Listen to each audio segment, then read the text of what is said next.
This is the tune that brought me 35 years ago this year, here, the Tube. Just before I talk about the Tube, the Likely Lads film, which was made in 1976, if you look to the right here,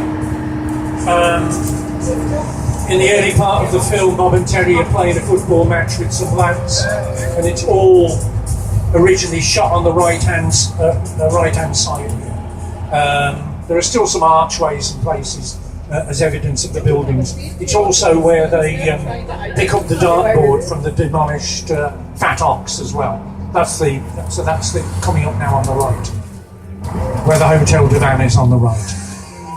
Anyway, we're coming onto City Road, the site of the legendary Tube studio at Tyne Television. And I only recently noticed that there is a new development planned here, which is actually called Tube Court. So I'm very glad at last that some acknowledgement is going to be made. And I think we deserve a blue plaque as well, like the Club of Go-Go deserves one, for the amount of entertainment worldwide that came from it. And I think we're going to settle opposite the Tube site for some stories. The Tube, of course, ran from 1982 to 1987, co-presented by Jules Holland and Paula Yates. An incredible chemistry of presenters. The great thing about Jules and Paula was that they weren't like other pop shows, pop stars who were trying to resurrect a new career, or they weren't DJs having to perform in front of a television programme as part of their contracts, like on the BBC on Top of the Pops. Jules had this sort of insider track record with other musicians, and Paula, of course, was the first tabloid gossip style presenter. Both of them were on the inside track, and both of them really, the Tube is indivisible, I think, from Jules Holland and Paula Yates. So where the undergrowth is now, the small building just up ahead on your right is the furniture showroom, which eventually became Tyne Television. The wall that you're looking at on the right facing you now, there was a passage going up the side of there, and in the 1960s the Animals were filmed there for Tyne Television, singing "Baby, Let Me Take You Home and Gonna Send You Back to Walker" to a load of screaming secretaries from the typist pool at Tyne Tees. They mimed rather badly, but it's a wonderful performance, and it was recalled recently by Hilton Valentine when he played Cullercuts last week or the week before. So to the right we have the site of the former Studio 5 Tube studio, where everybody from Chaka Khan to Elton John to Duran Duran, you name them, they played there. And then, of course, there was the Egypt Cottage, which was affectionately known as Studio 6. I well remember some visitors to Newcastle walking into the pub to buy a drink and realising that Ozzy Osbourne was propped up against the bar in a coffin. Needless to say, they drank rather quickly and left. I don't know whether it was Ozzy or the look they got from Sharon. I don't know which of the two drove them out.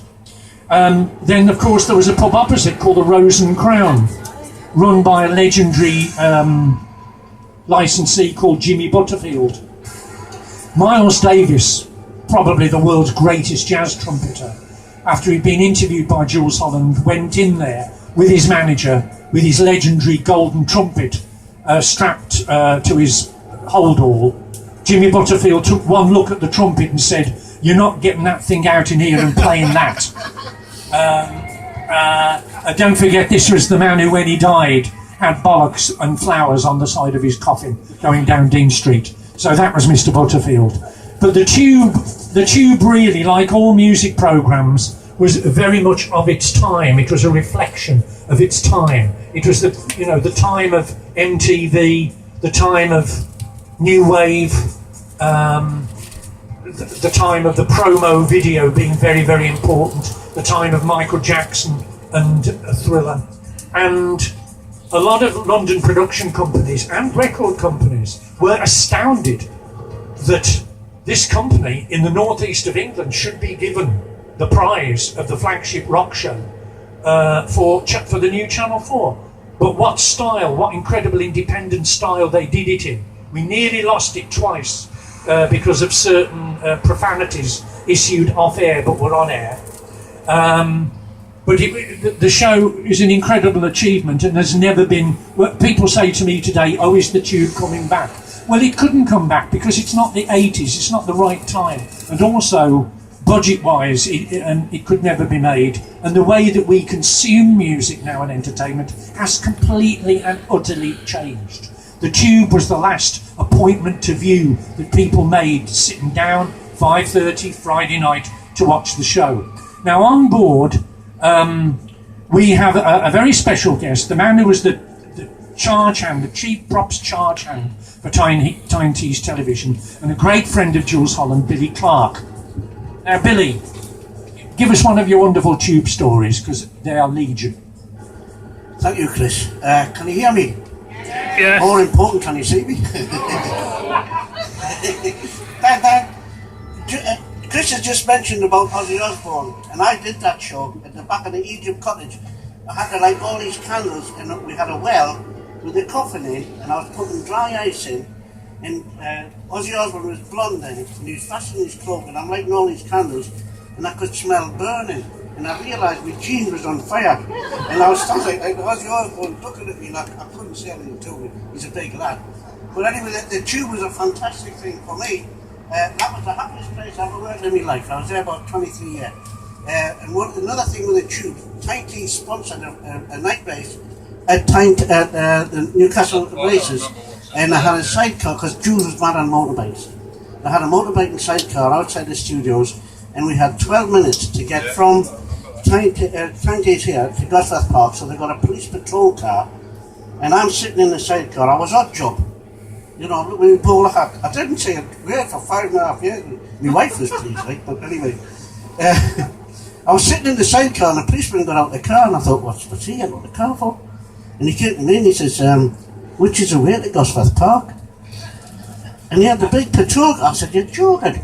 He says, I'm not from here, I'm from Sunderland. And I went like that. I said, all I can do, I said, when I'm sitting in the car, the sidecar, I said, you know, turn left, straight on, turn right. And it worked, and we got to Gosforth Park, and I had all the stewards lined up, and I had to run with Jules, and it was Robbie Coltrane was a bookmaker. You remember Robbie Coltrane, Cracker and all that, and the last, was it, the kids thing? And we got there, did the bit, and we're coming back, and we got in the sidecar, Jules kicked it over, and he's racing off. And someone had put a chain across the road, and Jules didn't see it, and I hit him, and he just looked, he says, what? I said, look, he skidded, we would have been cut in two. We came back here, and Robbie Coltrane standing outside on a cigarette, and he said, would you like a drink, Wally? All Scotsmen never call me Billy, they call me Wally. Why? I don't know. And I said, a double whiskey over there, they think there, you know. But anyway, that was the Tube. I mean, there's a few stories, Chris will know, but we're good for time. Another great programme I did was Super Gran. Hey! 17 months on that. One of my classics on that, we got the time off, I mean we took over time, it was Chiselton. And I had a canvas zebra crossing to roll out from the Gibraltar pub, across the other side. And I was standing, I rolled it out from one side to the Gibraltar Rock, gaffer taped it, got to the other side, I'm checking like that, and the car stopped. So I went like that, and I walked across the zebra crossing, and he never said anything. Went up to do the filming, came back to straighten it out, and I stood there, two cars stopped, one each way, and I went like that, and I knelt down and I rolled the zebra crossing up. Another classic was we used to have a production. It used to take 10 days to do an episode, one episode. And went to the production meeting and they said, we'll get you a pair of wellies, Billy. I said, what for? They said, you've got to go in the sea and hold the boat still for Ian Cuthbertson, Alan Snell and Brian Lewis. I said, wellies is no good to me. I said, I've got to have waders. So, cut a long story short, they got me waders. I'm behind the boat, keeping it still. And the director said, further out. And the water literally was up to me. And I said, I'm 4'11". And they just said, well, we'll have to stop, And then when we got a break, I said to Brian Lewis, who was the next boxer, he was the one that never spoke in Super Gran. And I said, I'm soaking. And he picked me up, tipped me upside down, got me up, and threw me back. And I'm standing there. Do you want any more, Zanny?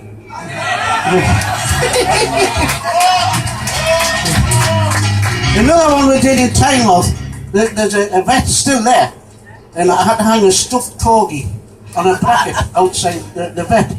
And I'm out ahead, Tyne, and this woman with a dog going into the vet. She says, that's bloody disgusting. I said, what are you talking about? She says, putting a dog up there. I said, it's a vet. I said, there's one there for the barbers, one up there for the hairdressers. I said, I'm off here. She says, I still think it's bloody disgusting. She didn't realise I was from the clue, We went into Lowe's stores and we were doing a pre-Christmas show, June. And I'm hanging the Christmas lights in Lowe's store in Tyne. And this old woman come, I'm saying older, she was probably younger than me. And she come in and she said, hey, what are you doing? I says, well, I'm old and I'm slow, and by the time I finished it'll be Christmas. She says, oh, that's all right, son. Anyway, I hope you have a good trip. And tell your friends to come on the trip. Hang about, look out for Super Gran.